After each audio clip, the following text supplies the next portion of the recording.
നമസ്കാരം. ലോകത്തെ മുൾമുനയിൽ നിർത്തിയ ഹോർമുസ് കടലിടുക്കിലെ സൈനിക നീക്കങ്ങൾക്ക് താൽക്കാലിക അന്ത്യമെന്ന പ്രഖ്യാപനമാണ് അമേരിക്ക നടത്തിയിരിക്കുന്നത്.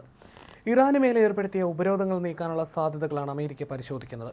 അതിനിടയിലാണ് ഇറാനെതിരെയുള്ള ഓപ്പറേഷൻ എപ്പിക് ഫ്യൂറി എന്ന സൈനിക ആക്രമണ നടപടികൾ അവസാനിച്ചതായി അമേരിക്ക വ്യക്തമാക്കിയത്. ഹോർമുസ് കടലിടുക്ക് തുറക്കുന്നതുൾപ്പെടെയുള്ള പ്രതിരോധ നീക്കങ്ങളിലാണ് ഇനി ശ്രദ്ധ കേന്ദ്രീകരിക്കുന്നതെന്നും US വിദേശകാര്യ സെക്രട്ടറി മാർക്കോ റൂബിയോ അറിയിച്ചു. എന്നാൽ യുദ്ധം അവസാനിച്ചതായിട്ടുള്ള പ്രഖ്യാപനത്തിൽ നിന്ന് അമേരിക്ക വിട്ടുനിന്നു. ഇറാനെതിരായ യുദ്ധത്തിൽ ഇനി US ആക്രമണം ഇല്ലെന്നാണ് മാർക്കോ റൂബിയോ വ്യക്തമാക്കുന്നത്. ഓപ്പറേഷൻ എപ്പിക് ഫ്യൂറി ഘട്ടം അവസാനിച്ചു, ലക്ഷ്യങ്ങൾ പൂർത്തിയായെന്നും ഇനി US ആക്രമണം ഇല്ലെന്നും വിദേശകാര്യ സെക്രട്ടറി അറിയിക്കുന്നു. അമേരിക്ക പ്രതിരോധ ഘട്ടത്തിലേക്ക് കടന്നുവെന്നാണ് അദ്ദേഹം വ്യക്തമാക്കുന്നത്. എന്നാൽ ഇറാൻ ഇനിയും അമേരിക്കയ്ക്കെതിരെയും സൈനിക നടപടിക്ക് മുതിർന്നാൽ തിരിച്ചടിക്കുമെന്നും മാർക്കോ റൂബിയോ വ്യക്തമാക്കി. ഹോർമുസ് കടലിടുക്ക് തുറക്കുകയാണ് ഇനി പ്രധാന ലക്ഷ്യമെന്നും അദ്ദേഹം പറഞ്ഞു. അമേരിക്കയുടെ സമാധാന നിർദ്ദേശങ്ങൾ അംഗീകരിച്ച് ഇറാൻ ഹോർമുസ് തുറക്കണമെന്നും മാർക്കോ റൂബിയോ ആവശ്യപ്പെട്ടു. ഇറാനുമായി ഒരു സമ്പൂർണ്ണ കരാറിലെത്താൻ കഴിയുമെന്ന പ്രതീക്ഷയിലാണ് ഈ നിർണായക പിന്മാറ്റമെന്നാണ് വൈറ്റ് ഹൗസ് നൽകുന്ന സൂചന. കഴിഞ്ഞ കുറച്ച് മാസങ്ങളായി ഹോർമുസ് കടലിടുക്കിൽ ഇറാൻ ഏർപ്പെടുത്തിയ ഉപരോധം ആഗോള എണ്ണ വിപണിയെ വല്ലാതെ ഉലച്ചിരുന്നു. അന്താരാഷ്ട്ര തലത്തിൽ ക്രൂഡ് ഓയിൽ വില കുതിച്ചുയരാനും ഇത് കാരണമായിരുന്നു.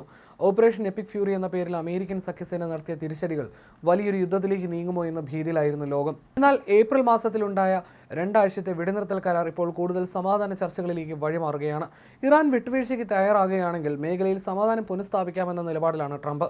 ഹോർമുസ് കടലിടുക്കിലെ ഉപരോധം നീങ്ങുന്നതോടെ ആഗോള എണ്ണ വിപണി ശാന്തമാകുമെന്നും കരുതപ്പെടുന്നു.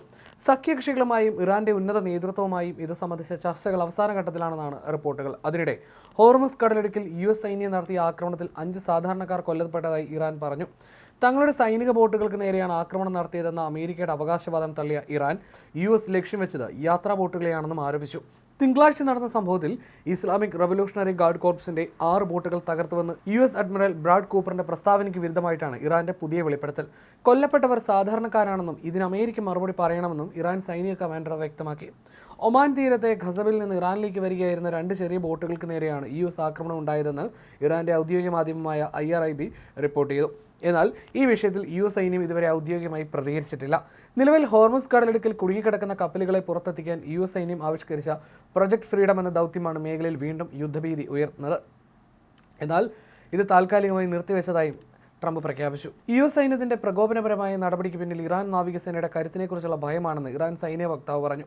IRGCയുടെ ഫാസ്റ്റ് ബോട്ട് ഓപ്പറേഷനുകൾ അമേരിക്കൻ സൈന്യത്തിന് എന്നും ഒരു പേടി സ്വപ്നമാണ്. ആ ഭയം മൂലമുള്ള പരിഭ്രാന്തിയിലാണ് സാധാരണക്കാരുടെ ബോട്ടുകൾക്ക് നേരെ പോലും അവർ ആക്രമണം നടത്തുന്നതെന്നും ഇറാൻ ഉദ്യോഗസ്ഥർ ആരോപിച്ചു. അതേസമയം തങ്ങളുടെ നടപടി പ്രതിരോധപരമാണെന്ന നിലപാടിലാണ് വാഷിംഗ്ടൺ. ഹോർമുസ് കടലിടുക്കിലൂടെയുള്ള അന്താരാഷ്ട്ര വ്യാപാരം സുഗമമാക്കുന്നതിനുള്ള പ്രൊജക്ട് ഫ്രീഡം ദൗത്യത്തിന്റെ ഭാഗമായിട്ടാണ് ആക്രമണം നടത്തിയതെന്ന് US സെൻട്രൽ കമാൻഡ് പ്രതികരിച്ചു. ചരക്ക് കപ്പലുകളെ തടയാൻ ശ്രമിച്ച ഇറാൻ ബോട്ടുകളെ അപ്പാച്ചെ, സീഹോക്ക് ഹെലികോപ്റ്ററുകൾ ഉപയോഗിച്ച് തുരത്തുകയായിരുന്നുവെന്നാണ് അമേരിക്കയുടെ വാദം. മേഖലയിൽ മേധാവിത്വം ഉറപ്പിക്കാൻ അമേരിക്കയും ഇറാനും തമ്മിൽ നടത്തുന്ന പോരാട്ടം നിലവിൽ ഹോർമുസ് കടലിടുക്കിനെ ഒരു യുദ്ധക്കളമായി മാറ്റിയിരിക്കുകയാണ്. ഇപ്പോഴത്തെ സമാധാന നീക്കം ലോകത്തിന് പ്രതീക്ഷ നൽകുന്നുണ്ട്. എണ്ണ ഇറക്കുമതിയെ വലിയ തോതിൽ ആശ്രയിക്കുന്ന ഇന്ത്യയെ സംബന്ധിച്ചിടത്തോളം ഈ വാർത്ത വലിയ ആശ്വാസമാണ്. ഹോർമുസ് കടലിടുക്ക് വഴി സുഗമമായി കപ്പൽ ഗതാഗതം പുനരാരംഭിച്ചാൽ ഇന്ധനവിലയിൽ കുറവുണ്ടാകാനും സാധ്യതയുണ്ട്.